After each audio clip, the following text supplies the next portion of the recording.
예,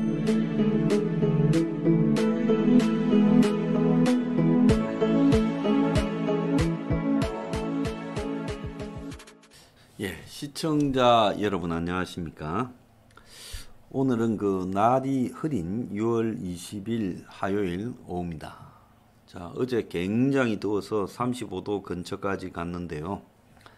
자, 오늘은 날이 흐려서 최고 기온이 27도 안팎에 머물 걸로 보입니다. 천만 다행이라고 보이고요. 자, 어제 제가 지금 오늘 원래 이 시간쯤엔 강남에서 집회를 하고 있어야 되고 또 오후에는 여기 홍대 앞에서 집회를 해야 될 건데 그 당이 일사불란하게 대처해 준 덕분에요. 상대 측에서 이제 더 이상 이 싸우기를 포기하고 손을 들었습니다. 그래서 또 손을 들게 되면 그때는 수용해 주는 것이 도리고 또 우리 당원들도 지금 너거티브하고 싸우는 일만 해도 힘든데 여기저기 전선을 자꾸 버리고 그렇게 하는 것은 옳지 않기 때문에 우리가 설정했던 이 목표 가이드라인만 이제 흡수되면 이제 정리를 하려고 애초에 목표를 설정하고 있었습니다. 그래서 제가 자세하게 이까지 목표로 하고 이게 받아들여지면 그만할 거니까 그렇게 알고 있으라 이러면 우리 내부에 전의가 형성되지 않잖아요. 그러니까 그런 과정들을 자세하게 설명을 못한 거는 여러분들이 양해를 해 주시기 바랍니다. 그걸 다 설명하고 나면 싸움이 안 되죠. 그래서 앞으로도 이런 일들이 비일비재하게 발생할 수 있는데 그럴 때 이런 내용들이 어떻다고 설명을 하게 되면 당장 우리 시도 지부에서부터도 힘이 안 실릴 거라고 보고 있습니다. 그러니까 이런 일들은 매사가 다 끝을 보겠다라는 생각으로 달라붙어야 지금 된다는 거예요. 자, 어제 제가 일타 강사들 세무조사 하라고 했고 사교육은 범죄라 했잖아요. 그래서 오늘 보니까 전부 일타 강사들을 그들의 호화 사치 생활을 비난하고 또 이 학원 재벌들 지금 한 10여 개 되는 학원 재벌들이 있잖아요. 그들도 세무조사해야 된다고 말을 했는데 지금 세무조사를 한다고 합니다. 정권이 보니까요. 사실은 정권의 내년 총선 지지율이 최대한 떴다가 또 가라앉고 떴다 또 가라앉고 이 현재 지지율로는 내년 총선이 안 되죠. 그러니까 지지율을 높이기 위해서 이제 노동연금 그리고 교육개혁 이야기하는데 연금이라는 거는 개혁해봤자 좋아할 사람 아무도 없고 노동개혁이라는 건 오늘 노동부 장관 이정식인가 하는 사람이 말을 했대요. 같은 노동을 하면서 다른 임금을 받고 임금 격차가 저렇게 큰 거는 용납되어져서는 안 된다. 우리 하던 소리잖아요. 자, 사교육 문제도 우리가 하던 소리 아닙니까? 그 사교육 없애버려야 된다. 그러니까 이제 사교육을 갖다가 없앤다 소리는 못하고 어정쩡하게 쉽게 내도록 학교에서 배운 것만 내도록 이렇게 말한 거예요. 그러니까 어떻게 되겠어요? 자, 그러면서 한편으로는 이 자사고나 국제고 외고 이런 것들은 그대로 둔다는 거예요. 그게 나쁘고 옳고 문제가 아니라 근본적으로 윤석열 정권은 기득권과 맞서서 사교육 철폐를 못할 겁니다. 그리고 또 한편으로는요. 이 사교육이라는 문제를 다룰 때는 대학 입시 제도하고 같이 다뤄야 되는데 현재와 같은 입시 제도를 그대로 두고 지금 사교육이 이게 손을 봤다고 줄어들 수 있겠습니까?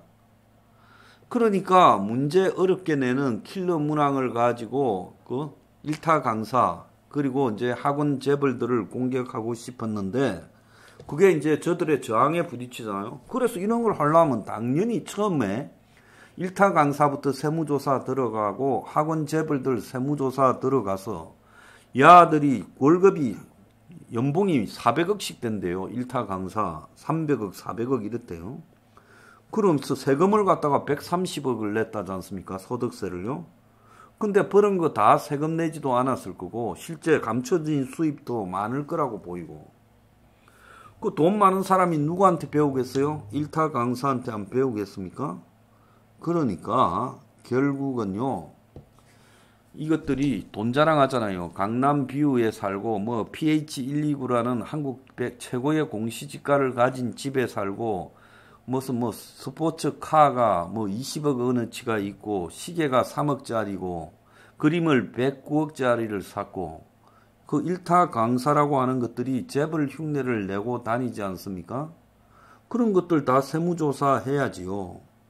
그것만 세무조사하는 게 아니라 그 학원 회사들이 있잖아요. 대성이니 뭐 메가니 이런 것들 전부 세무조사 들어가야지요. 그래서 전적으로 이것들을 썰어버리게 해야 이 싸움이 이길 건데 이 정권은 기본적으로 저 강남에 한국 상류층의 편을 들고 있고 입시 제도를 바꿀 생각도 없는데 단지 문제 쉽게 낸다라고 하는 것이 마치 교육 계획인 것처럼 보여서는 이 싸움을 못 이긴다는 거예요. 당장 좌파들부터도 저 일타 강산이 사교육 재벌들 편들고 있잖아요. 그러니까 코너에 몰리니까 세무조사를 하는 것은 맞겠지요. 그렇지만은 이 근본적으로 이 사교육을 철폐하겠다라는 생각을 하지 않는 한은 이 싸움은 이길 수가 없다라는 걸 알아야 되는 겁니다. 알겠습니까? 윤 정권요. 그래서 우리가 철폐해야 된다라고 주장하는 것은 아니 도대체 사교육에서 배운 걸 제 평생에 써먹은 적이 없습니다. 저는 사교육도 안 받았지만 학교에서 배운 것도 써먹을 게 없는데 뭐 때문에 킬러 문항이나 이 복잡한 거 국어시험에 바젤 협약이나 이런 걸 왜 배워야 됩니까? 근본적으로 수학이고 영어고 국어고 사탐이고 살면서 써먹을 일이 없어요.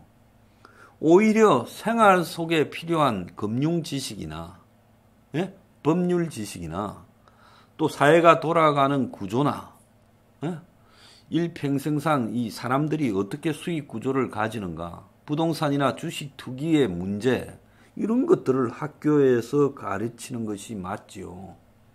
아무자고도 쓸모없는 걸 학교에서 배우고 시험 치고 나면 그 뒤로는 써먹을 일이 하나도 없어요. 그런 거는 전문성을 가진 사람들 일부만 알고 있으면 될 일이지 대다수의 국민들이 대학에 가는데 알 필요가 없는 것들입니다. 그래서 이 교육계획이라는 것은 사교육을 철폐하고 대학 입시를 단순 투명하게 100% 수능시험 성적 가지고 가도록 하는 게 맞고 변별력을 기르려면 수능을 한 3번 치면 되죠. 지금 모의고사 치지 말고 수능 치면 되죠. 자, 그러지 않고는 이건 불가능하다라는 겁니다.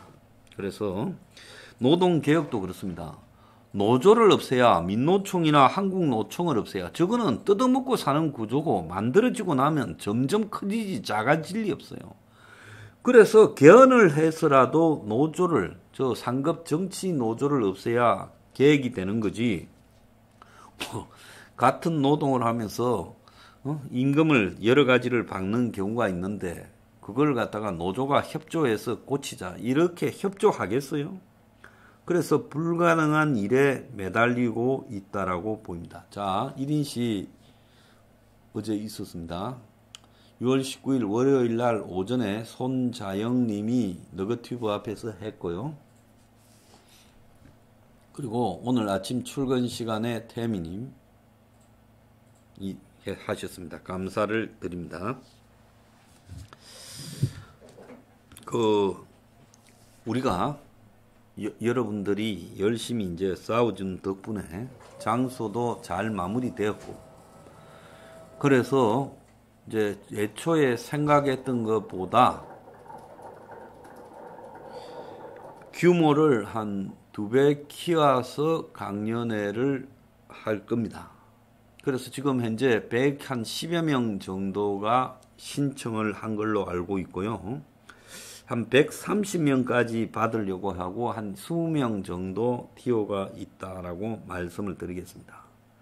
그래서 아주 좋은 장소에 좋은 위치에 강연회가 마련되었고 강연회 장소는 신청한 분들에게 개별적으로 통보가 될 겁니다. 제가 이번에 느낀 부분은요. 세상을 살면서 참 우리는 선의로 산다 하더라도 항상 선의가 선의대로 받아들여지는 게 아니라 온갖 형태의 장난과 방해가 있고 이 선한 사람이 고통을 받을 때가 많아요. 자, 이번에 우리가 2만원, 3만원 내는 사람이 다수죠. 대부분. 자, 그런 청년들에게 2만원, 3만원을 받아봤자 강연료, 장소, 예?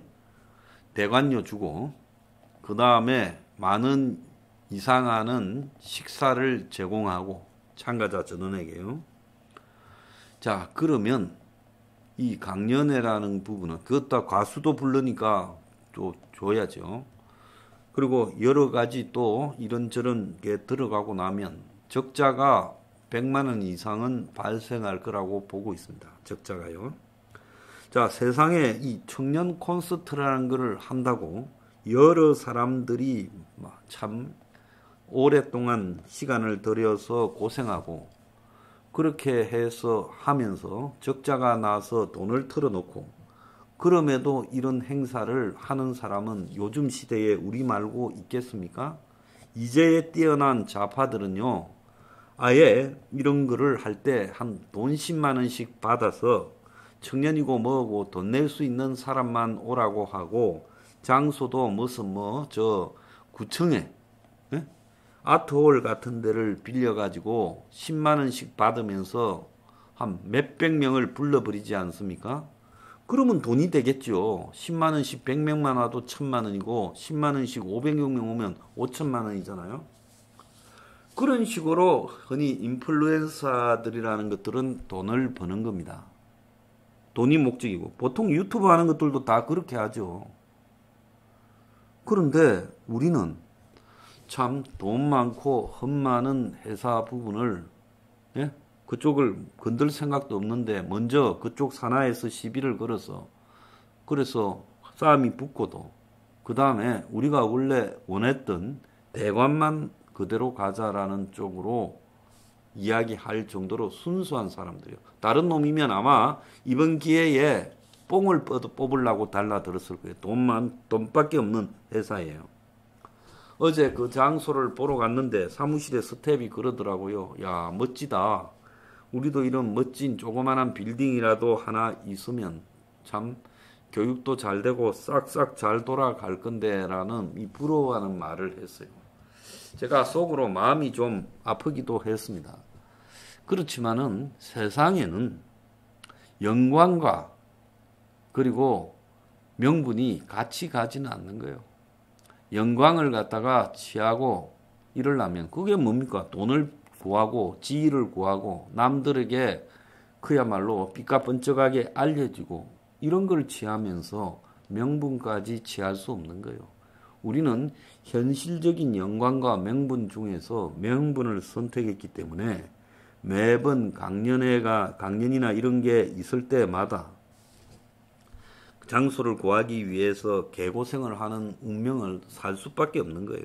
그러지 않겠습니까? 이것은 제가 택한 거고 또 저를 지지하는 여러분들이 택한 운명이에요.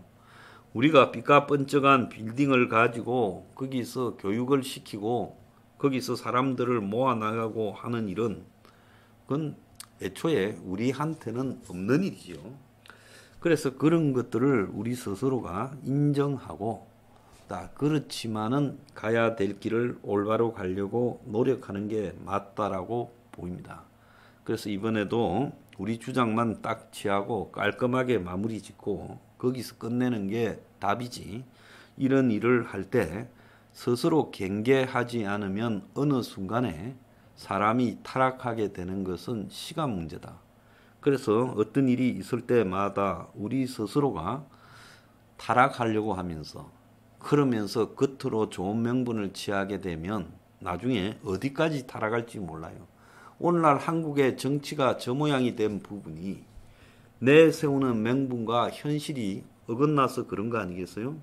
그 부산에 뭐 황보 뭔가 국회의원 있잖아요. 그 여자 뭐 탈당하고 내년에 출마 안 한다는데 출마가 불가능하죠. 어떻게 출마하겠어요? 그런데 거기 내연남이라고 지금은 이제 동거남이라 해야 되겠지. 뭐 이혼했으니까. 그 사람한테 카드를 받아가 부산에 뭐 광복동에 그 롯데백화점에서 350만 원짜리 구찌 백을 사고 전 남편한테도 90만 원짜리 신발을 사줬대요.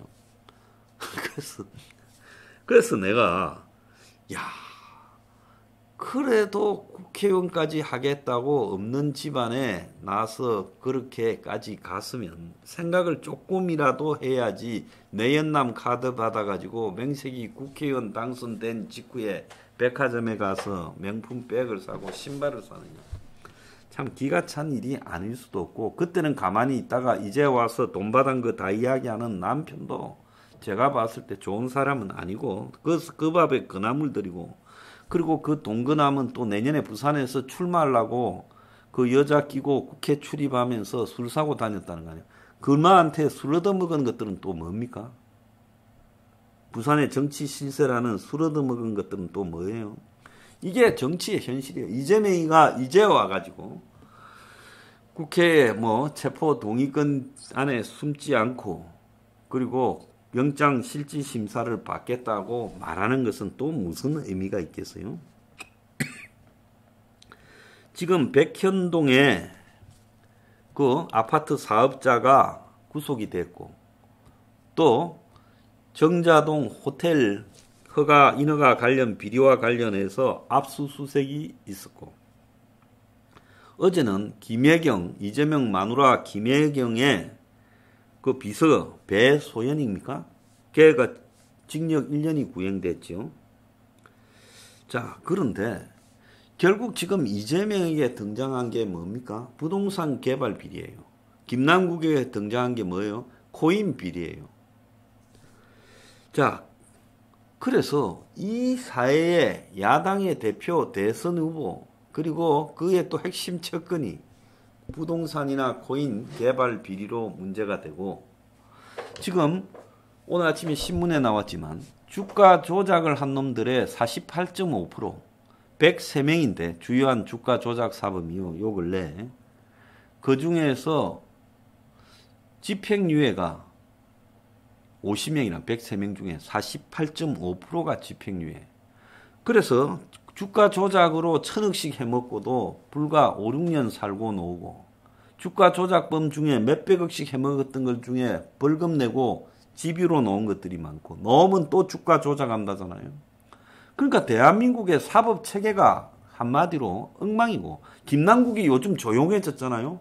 왜 김남국이 조용해진 줄 알아요? 김남국이를 처벌하려다가 저 국민의 똥당에서 또 처벌될 놈들이 수두룩하니까 지금 같이 묻어버리고 있는 거예요. 그런데 김남국을 가지고 끝낸다? 최근에 돈봉투 사건도 조용해졌잖아요. 그러니까 궁극적으로 정치 시스템이라는 것이 부패에 기반하고 부의 축적이라는 것이 정치인이나 돈 많은 사람들이 어디에 기반해요? 주가 조작이나 부동산 개발 비리나 그리고 또 어디에요? 코인 이런 데 돈을 버는 거고. 자, 서민을 대상으로 그 이동 발구시를 하는 시내버스, 서울, 대전, 인천의 시내버스 회사 17개가 사모펀드가 주인이래요. 그래서 지자체로부터 최소 이윤 보장까지 받고 적자 보전을 받는 버스 회사가 17개가 서울, 인천, 대전에서 사모펀드한테 넘어갔어요. 차 파트너스라고 하는 사모펀드 1개가 버스 회사 17개를 인수했고 서울의 버스 회사 10분의 1이 사모펀드 거라고 다니는 버스 중에. 그래서 1년에 배당을 버스 회사의 수익보다 더 많이 배당을 해버려가 생기는 족족 돈을 다 뽑아가고 5년 뒤에는 버스 회사를 팔아갖고 돈을 남길 거라고 하잖아요. 이게 말이 되는 겁니까? 대한민국에 필요도 없는 민자고속도로, 필요도 없는 터널, 필요도 없는 다리를 만들어가지고 지난 2013년인가 1조를 뽑아갔잖아요. 그런데 이제 이 사모펀드라는 것들이 그야말로 버스 회사를 인수해서 돈을 빨대 꼽아서 빨아들이고 있다는 거예요. 그러면 서울시나 인천이나 대전시가 사모펀드가 버스 회사를 갖다가 인수할 때는 지원금을 줄 수 없다고 말을 해서 못하도록 해야지. 사모펀드 회사한테 최소 이윤 보장에다가 손실 보장까지 다 해주면서 그들의 배를 채워주고 있다는 국민 세금으로. 이런 거를 국토교통부가 방치하다가 이제서 용역 준다는 거예요. 이게 용역의 문제예요. 어떻게 정부의 지원금을 받고 보조금을 받는데 사모펀드가 운영할 수 있느냐. 그마저는 5년 지나면 비싸게 팔아먹고 가는 놈들 아니에요. 회사 사가지고 뻥튀겨서 팔아먹는 놈이 사모펀드고, 회사 사가지고 부분 쪼개가 팔만한 거 다 나누어서 팔아버려서 돈 땡기는 게 사모펀드 아니에요. 어떻게 사실상 준공영제로 운영되고 있는 버스 회사를 사모펀드가 인수해요? 좀 있으면 이제 택시 회사도 다 사겠네요. 택시에 법을 고쳐서 택시도 준공영제도로 한 다음에 택시 회사도 다 사들이겠어. 지하철 9호선이 맥콜이라는데 사모펀드, 호주계통 사모펀드지만 사실상 주인은 한국놈들인 거기에 팔려가지고 지하철 9호선에 지금 저 난리가 난 거 아닙니까? 예? 지하철 9호선 그야말로 출근 대란이 그 난리가 났던 거 아니에요. 그래서 지하철 9호선에는 승무원도 없잖아요. 그래서 이 나라가, 오세훈이한테 일단 물어봅시다. 서울시에 사모펀드가 버스회사 9개인가 운영하고 있다는데, 예? 준공영제로 운영하며 서울시가 적자를 보전해주고 최소 이윤 보장까지 해주는 부분에 이게 사모펀드가 지금 주인이라는 게 이게 말이 되는 이야기고 그걸 모르고 넘겨줬어요. 서울시도 다 알고 있고 인천도 알고 있고 대전도 다 알고 있어요. 그러니까 웃기고 자빠졌다는 거예요. 서민의 발을 갖다가 하는 버스 회사들이 적자가 난다고.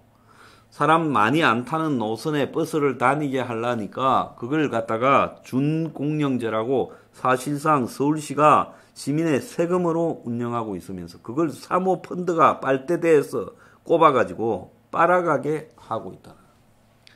그래서 대선 후보고 야당의 지도자가 한국 최대의 부동산 개발 비리 의혹 사범이고, 예?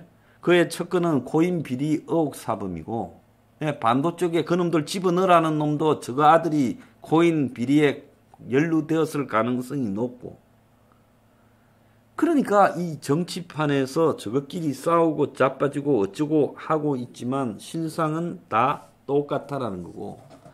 그 무슨 윤석열이 무슨 저기 뭐예요? 사교육을 어쩌고 사교육에 애들 한테서 완전히 그냥 빨대 꼽아서 빨아먹는 놈들이다라고 말하고 있지만 본질적으로 사교육을 없애버리고 대학 입시를 개혁할 생각은 눈꼽만큼도 없다라는 거고. 동일 노동, 동일 임금을 줘야 되는데 같은 노동을 하면서 엄청나게 많이 받는 것과 그 반도 못 받는 사람이 있다고 노동부 장관이 이야기하지만 궁극적으로 그런 구조를 유지시키는 민노총이나 한국노총을 없애버릴 생각도 없다는 거야. 그래서 핵명 21이 주장했던 사교육 문제나 노동 문제 이런 것들이 지금 정권이요. 한번 보세요. 예? 정권이 그대로 뺏기어서 하나씩 빨아먹는데, 그런데 근본적으로는 이 본질적인 문제 해결을 안 한다는 거야. 우리가 주장했던 원가주택 공급 문제도 결국은 뺏겨가지고 청년 원가주택이라고 써먹고 지금 그 청년 원가주택이 어떻게 됐는지 관심도 없잖아요. 안 그렇습니까? 그래서 국민이 정신을 차리지 않으면 근본적으로 정치인은 속여먹기 마련이라는 거야. 미국이요. 하도 이 기득권층 편을 들다 보니까 미국에는 사모펀드가 이 집을 다 사들여가 몇천 채씩 임대를 놓고 있어요. 그래서 미국의 임대료가 폭등했고 임대료의 수수료도 임대료의 거의 한 33%까지 가버렸다는 거 아니에요. 그래서 미국이라는 나라의 서민들이 1억 명이 집이 없는데 그 사람들이 임대료를 내지 못하고 수백만 명이 쫓겨나서 그들이 길거리에서 노숙하면서 LA나 샌프란시스코가 똥덩어리가 되고 있다잖아요. 냄새가 진동하는 노숙자들 때문에. 그래서 이게요. 자본주의나 민주주의나 그 말이 중요한 게 아니라 사람이 살아가는 세상에 대해서요. 근본적으로 누구를 위한 세상인가라는 부분에 대해서 주의를 놓아버리고 나면 오늘날 우리가 그렇게 찬양하던 미국의 민주주의와 자본주의가 대학 입시는 전부 돈과 부모의 지위와 백으로 들어가고 입시 부정이 만연한 나라가 되어버렸고 그리고 집 없는 사람들은 하루 벌어 하루 살다가 노숙자가 되어서 길거리에서 살아가고 미국이 그런 나라가 되었고요. 금융 범죄가 판을 치고 있는 나라가 되었습니다.